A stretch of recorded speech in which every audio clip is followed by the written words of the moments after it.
Hello and welcome to today's webinar hosted by Food Ingredients First and sponsored by Ingredion. I'm Gaynor Selby, Senior Editor with Food Ingredients First, and I'll be moderating this webinar. It's entitled Better Nutrition by Design, Crafting Snacks for Discerning Consumers. During this webinar, we'll explore how globally 80% of consumers are taking action to live healthier lives. These statistics are according to Innova Market Insights, who we'll be hearing from later. This increasing health trend and demand for clean label products is pushing industry to elevate taste and overcome the challenges associated with developing healthier products. And a big part of this is sugar reduction. This webinar is tailored to provide valuable insights and practical knowledge. It will be focused on enhancing nutrition in product development by leveraging examples from growing healthy snacks category. We have a great panel of speakers today, made up of experts in consumer research, strategic marketing, and sugar reduction innovation. They will guide you through the latest insights and trends, as well as strategies for formulating consumer preferred products. Tim Rowlands is a consumer insights analysis at Innova Market Insights with a background in food technology. He specialises in researching the latest trends in the food and beverage industry using consumer surveys, extensive databases, and a wide array of data analysis methods. He will be joined by Megan DeStefano, Head of Strategic Marketing and Growth at Ingredion.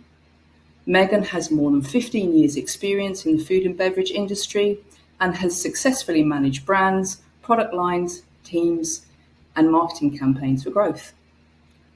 Our third speaker is Adams Buzzins, Senior Manager Innovation at Ingredion. Adams has over 18 years' experience in the food and beverage industry and a strong background in R&D and applications, and specialises in sugar reduction solutions. After we've heard from each one of our speakers, we will move on to the question and answer part of the webinar, where you can put your questions to our panel for further discussion. Before we begin with the presentations, I want to remind you that this webinar will be available on demand on Food Ingredients First. A link will be sent to you after the presentations. I'd also like to encourage you to take part in Ingredion's survey, which will be available throughout the entire webinar and is featured alongside the Q&A, speaker bios, and abstract sections of your screen. Now let's hear from Tim. Thank you, Gaynor, for the introduction, and I'm really excited for the opportunity to participate in this webinar. Now, before I dive into any food and health related topic, I would always like to show this slide first, in which we emphasize how many consumers are actually taking action to live more healthily. And you can see that this is 80%. And this makes a lot of sense. I hardly know anyone in my environment who is not taking any action to live more healthily. And I'm sure you won't know many either. And the data shows that it's really only 7%. And this percentage of consumers who is taking no action at all is only becoming smaller. And so as consumers are taking more action to live a more healthier lifestyle, they're also demanding from businesses that they create products which empower them to make those healthier decisions. Now, what then exactly does healthier living mean to consumers? There's many different ways in which you can live a healthier life. And they consistently put number one, eating a healthier and nutritious diet. And this is at 45% of consumers globally. Now, second is to take more physical exercise and activity. And third, and this is becoming more important as well, it is mental and emotional health. Now, when it comes to the healthier and nutritious diet, there's many different approaches that a consumer can take. You can go for a more functional approach, which is when you are seeking certain ingredients for inherent nutrition, or you can go for a more reductionist approach, where you eliminate certain ingredients, or you're trying to limit ingredients that you think that are bad for you. And you can see that consumers are split 50-50 between those two predominant approaches. You can see that 22% of consumers choose natural foods for inherent nutrition, 27% of consumers globally choose products that positively boost nutrition, 26% choose natural products to avoid additives, and 25% of consumers limit products and ingredients that are considered bad for them.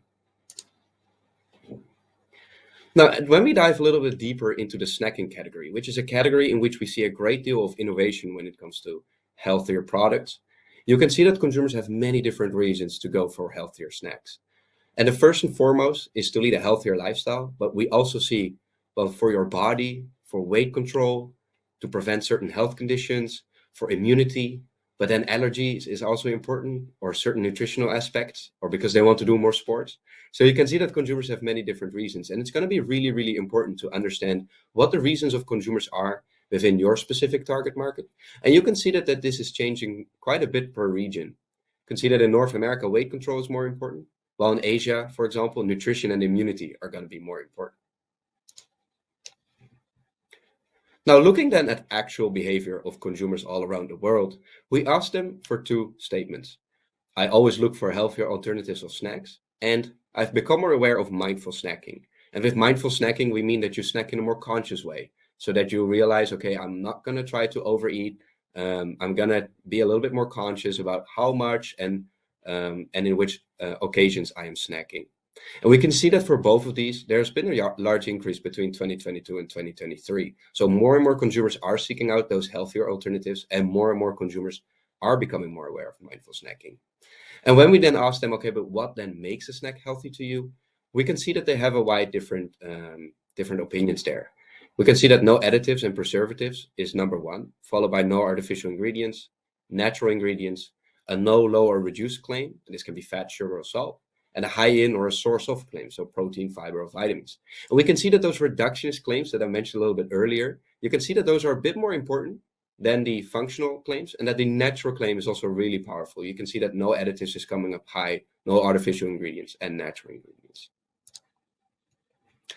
Now, zooming in then on specific occasions, because we know that consumers, not just, well, between consumers, behavior is changing, but also throughout the day for every single consumer. And we can see that for breakfast and in the morning, but also when serving a snack as a treat for children. We can see that healthier alternatives are more important in those occasions for consumers.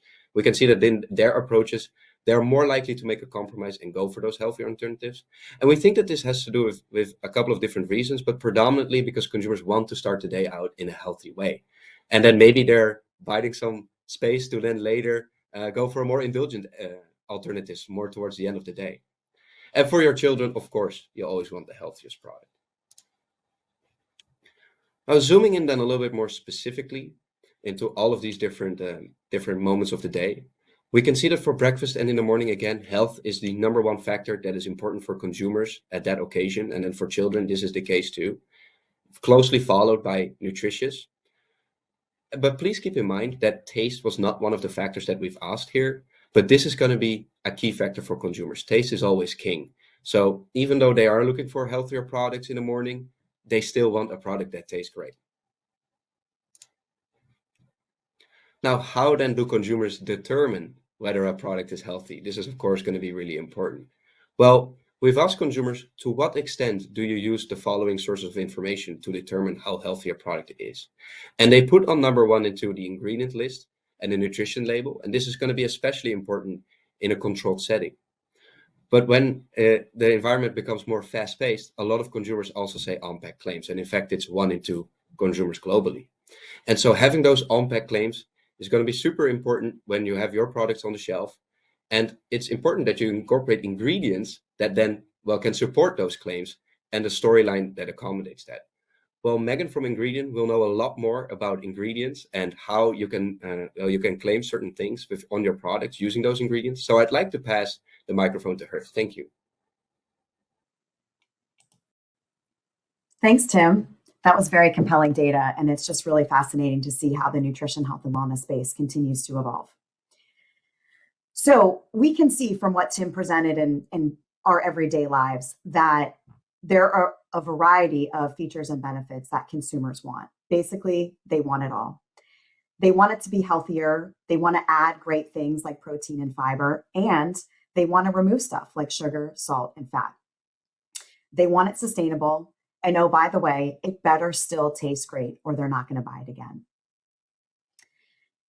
We know at the same time you as manufacturers are under cost pressures, supply chain operations pressures. There's a lot of complexity in formulation and reformulation for foods and beverages.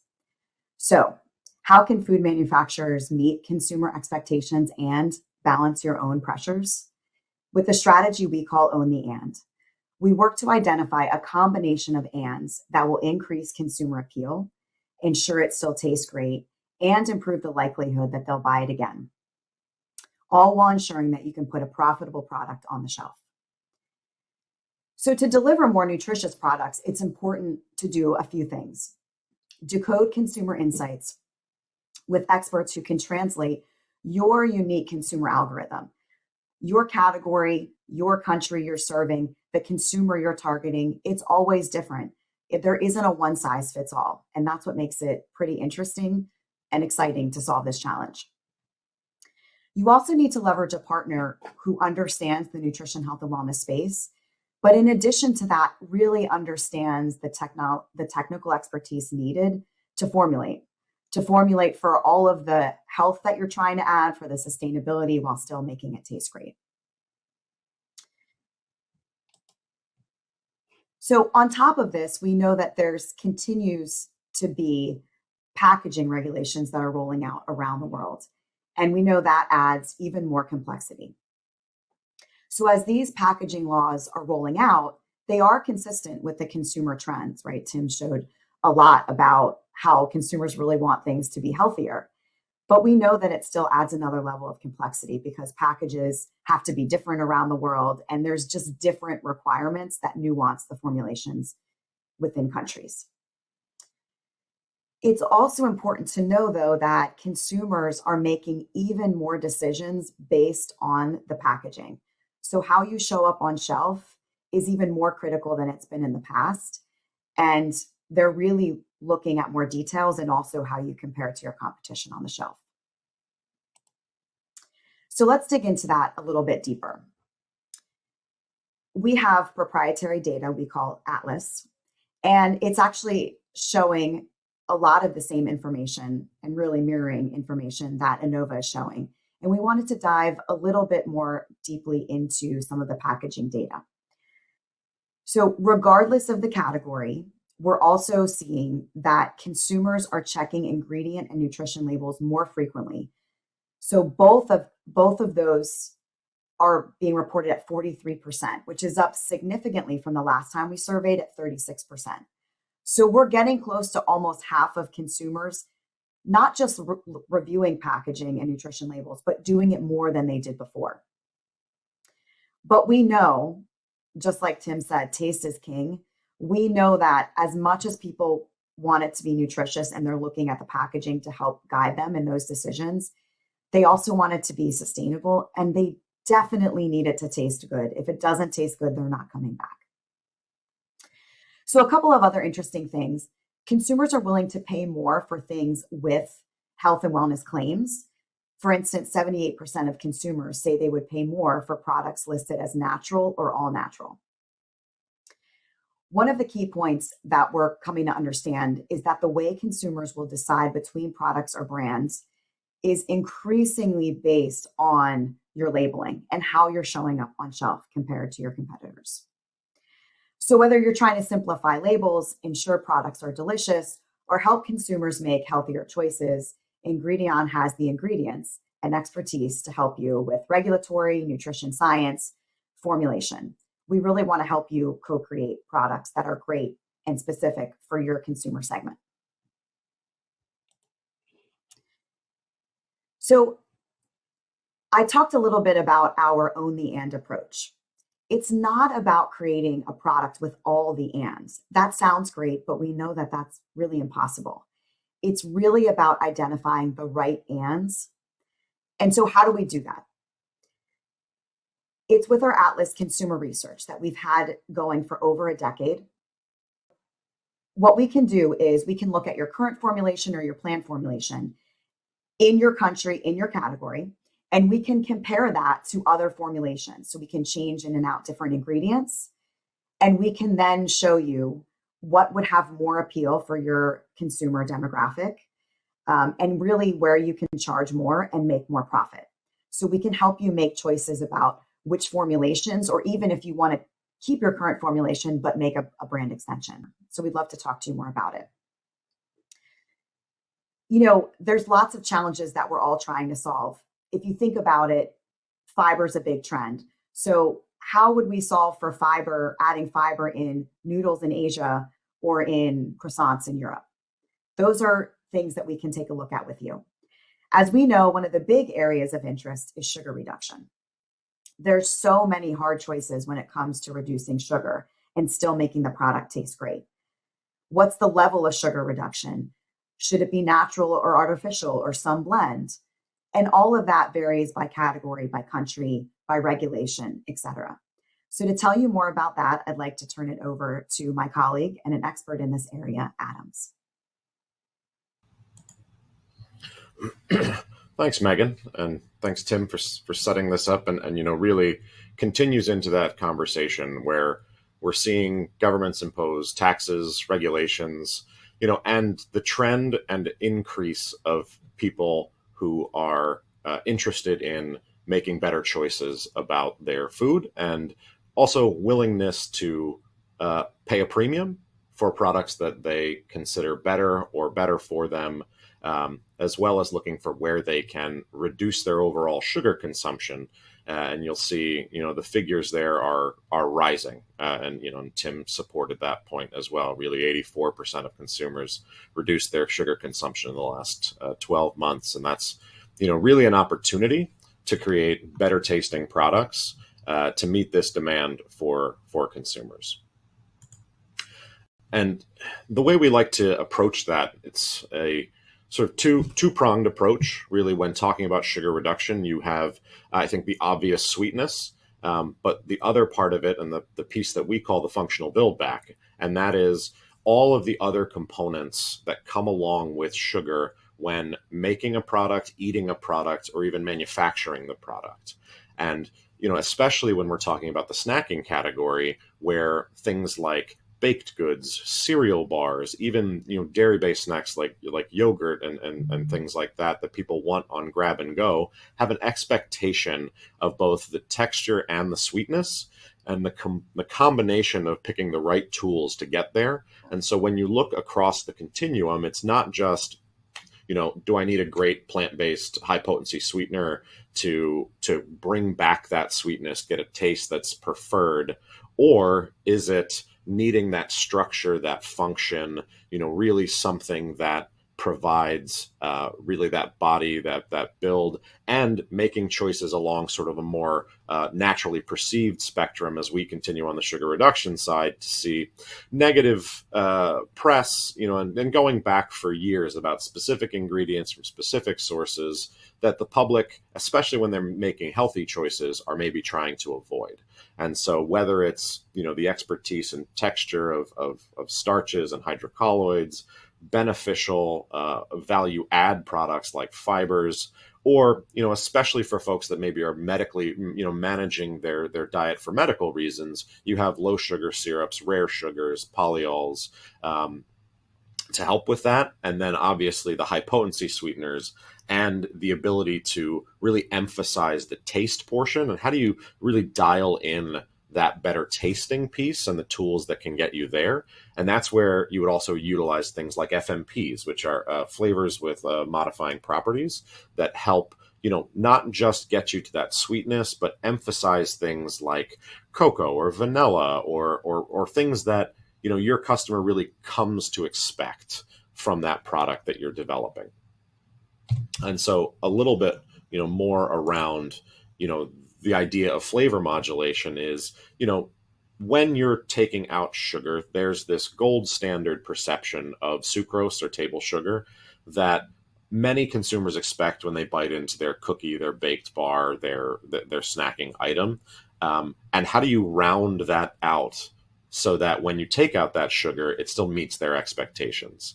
And often, that all encompasses in this concept of sweet taste quality. Mask and balance. When we're making healthier choices, there are things like plant-based proteins or actives that often have bitter back notes or provide astringency. So there are tools within the toolbox to help improve that taste by either decreasing that linger, decreasing that bitterness. And these are also things that come from common high potency sweeteners. as well as where is those opportunities for, that 1+1 makes 3 idea of adding a little bit of this brightens up a flavor, changes the profile of the product really towards what the customer is expecting. And, I spend all of my time in sugar reduction, but as we look at all those front of pack concerns that both Megan and Tim shared, when people are reducing sugar, they're also potentially reducing salt, reducing fat. It's all about making choices that customers want something to be better. And oftentimes it's about avoiding taxation, avoiding different regulatory pieces. And so how can these tools also play in that space? And that's reducing sodium while also reducing sugar with some of these, with these tools across this spectrum. And so, we have an example. And so we were working with a customer. They made coffee syrups. They had a low sugar coffee syrup, a no sugar added coffee syrup that their customers weren't necessarily happy with. So and now I talk about coffee syrups, but the same concept applies to things like binder syrups for baked bars or meal replacer bars, really about getting that texture and function as well as the sweet taste quality expectation. And so if you're looking at the graph here, what you have, that yellow line is that normal curve of sucrose or table sugar. That's that sweet expectation that people have in full sugar in that function. And when trying to design a system that really emphasizes that better tasting piece, we like to take a structured approach. You take that green line, which is that core central sweetener, and that can be a really great tasting, better stevia product, things based on Reb M that gets you that high sweetness, the cleaner taste. But with all trade-offs, there are things that you have to account for, and sometimes if you look to the left, you have an upfront sweetness gap. And so you want to replace that with an FMP, what we call our NSFs, those are naturally sourced flavors. And then you look to the tail end where you're seeing a little bit of a divergence in the tail and in the linger. You can use another component to blunt that, to bring the final curve back closer to the perception. It's been described that somewhat like early impressionist paintings, that your tongue can perceive 3 components as a whole. It's like if you're far enough away from a Monet, you see the dots, but if you're too close, you see the dots. If you go way back, it all comes into focus. Your tongue works like that with these different components in certain ways. And so by able to leverage that sensory expertise and that technical expertise, able to build that curve to deliver that sweetness for the customer, and ultimately win with a solution that, in fact, also was a cost and use savings for the customer that helped them continue to drive value to their customers as well. Okay, thanks very much to our speakers for your insightful and detailed presentation. Now let's head into the Q&A part of the webinar, because I can see that we've got some really interesting questions coming in from our audience. So I think we're going to start with a question for you, Tim. People are picking up on the fact that you're talking about that there's clear consumer interest in healthier products. However, in their category, sometimes they're seeing that consumers usually go for established unhealthy products and brands. So how can they be certain that they should really focus on this health trend with their new product development? Mm-hmm. I think that is a really great question. Well, we do indeed see that in many categories, and snacking is a great example of this. A lot of consumers do, of course, go for their sort of standard product, their favorites. And these are not always the healthiest ones, right? However, when we look at where the trend is at, we do think that health is what's going to be the persistent trend. We base it on not just one source. We've seen in our consumer data that there's a lot of consumers that are interested in, well, going for healthier options, and that health is really top of mind for consumers. But another place to look at is innovation. So we have this really great database at Innova where we track all the new products that are being launched on the market. And when you look at those, when you look at, for example, the snacking category, we do see more and more snacking products emerging with a certain health claim. And so when you realize that, well, businesses are allocating their budgets into innovating in this healthier space and there is consumer demand, then health is definitely the trend that we expect to be here to stay. So this will be a great time to adjust your portfolio and use some of these solutions to, well, be prepared for this health trend that is there to come. Okay, thank you, Tim. Okay, the next question is for you, Megan. Somebody's asking, as a manufacturer, I want to take advantage of the trends presented, but what's the best way to get started? Oh, thank you. I love that question. So as we talked about, it's really not a one size fits all. So at Ingredion, we'd like to take a personalized approach with you using our Atlas proprietary data.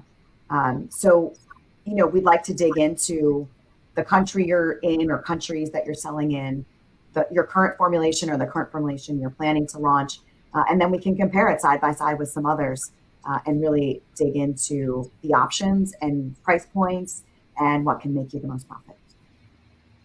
Okay, thanks, Megan. Back to you for this one, Tim. Somebody's saying on-pack claims are important, but there are many options. Which claims are most valuable?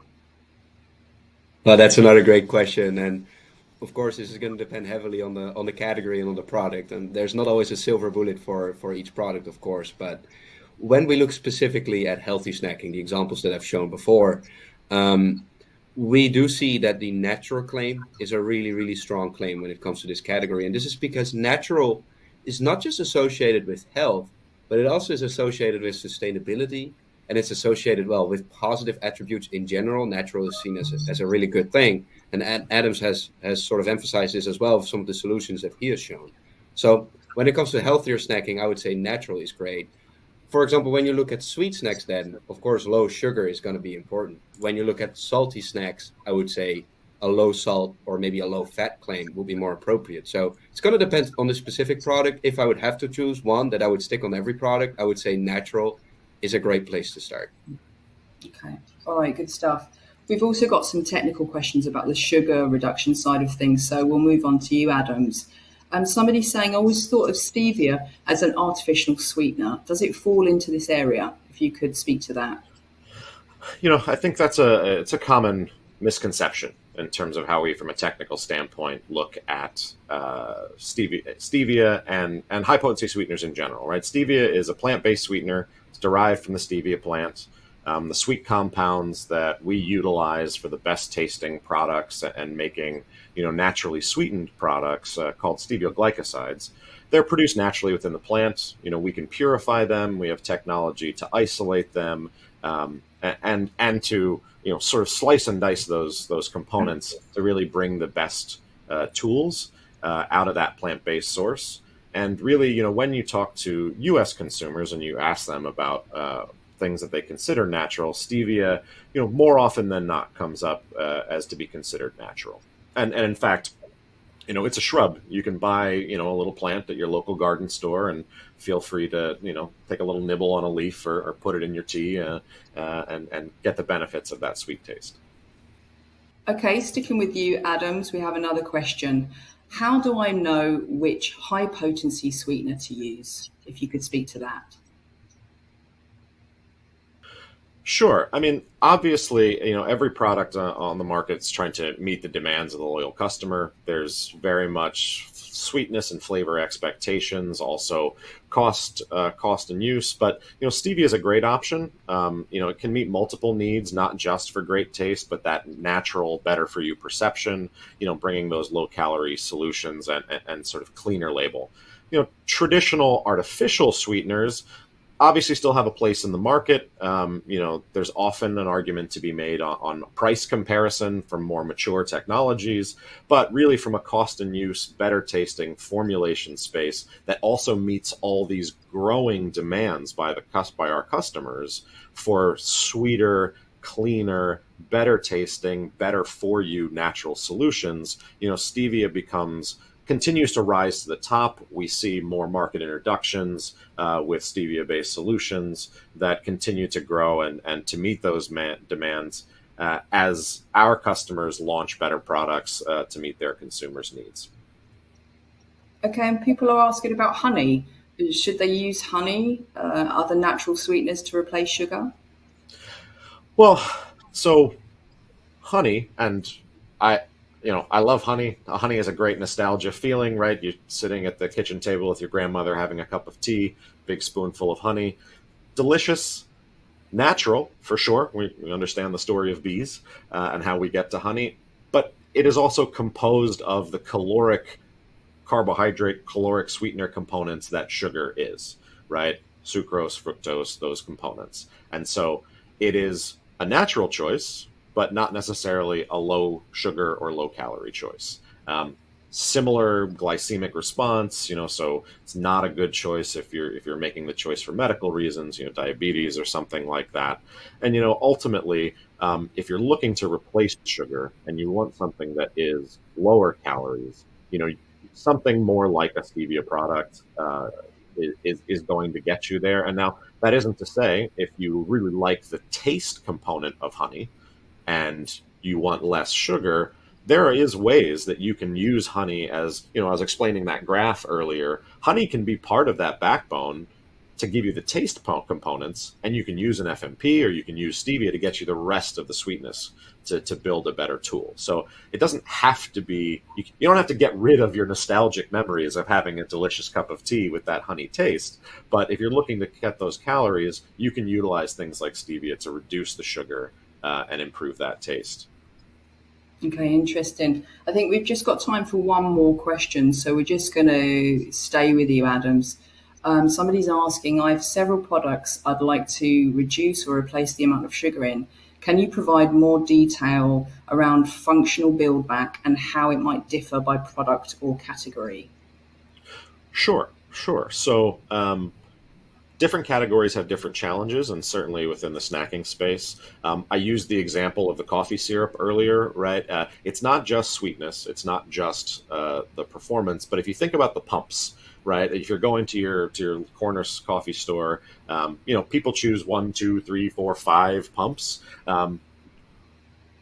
Exorbitant amounts of sugar that you're adding in that space. However, when we talk about functional build back, that pump mechanism, that user experience of being able to swap a full sugar with a no sugar, high potency sweeteners are very minor. So it's water. So the pump action, the response in the mouth when it mixes into the coffee is different. So you need that functional build back to replace that, so that if all the consumer wants to do is take the sugar out, we want to make it as easy as possible for them to still have as many pumps as you like. It still gives them the taste, just not the sugar. And so, but you need that function. And now when you're talking about baked goods, and especially in the snacking category, if you're making a cracker or a cookie, protein fortified cookie, people looking for more, sugar acts to create the gluten structure. It acts to bring all the pieces together, not just the sweetness. So if you're trying to take the sugar from a nutritional perspective out, you need to add back things like allulose, like erythritol, along with your high potency sweetener to get the taste and function, so that you don't end up with something that's too dry or too wet, that falls apart, that doesn't travel well. Especially in the snacking space, you want the integrity, and a lot of times sugar brings you that. And then even if we think of on the go, I love the snacking of ice cream now, right? You have these tiny little things that you can grab and go from the convenience store. In order for ice cream to freeze, you need solids. Sugar does that today. Now, in order to get you that same eating experience with lower sugar, lower calories, you have to build back that function. And that's another area in a different category where the functional build back, and you have things like our multi-sweet products or VersaSweet, things that are polyols or low sugar corn syrups, things like that help build that function, or tapioca based syrups, right? Especially on that clean label spectrum. You can use those for those functionalities. So really, if it's freeze point depression, if it's bake stability, or even just processing, that's really where these functional build back tools partner really well with the high potency sweeteners like stevia to round out a more complete sweet taste experience. That's great. Such a comprehensive answer. Thanks so much. Indeed, that's all we've got time for. Thanks to everyone who sent in questions today. Any that we didn't get time to answer will be answered by email. and an on-demand version of this webinar will be sent to you shortly. As a reminder, please be sure to take Ingredion's brief survey to let us know what you thought of this webinar and the future topics you'd like to learn about. For more information on how to capture consumer demand for healthier food and beverages and to explore solutions for nutrition, health and wellness success, check out Ingredion's Ingredient Selection Guide, which you will be directed to shortly. Thanks again to all of our speakers, and thanks very much to everybody who joined today. Goodbye.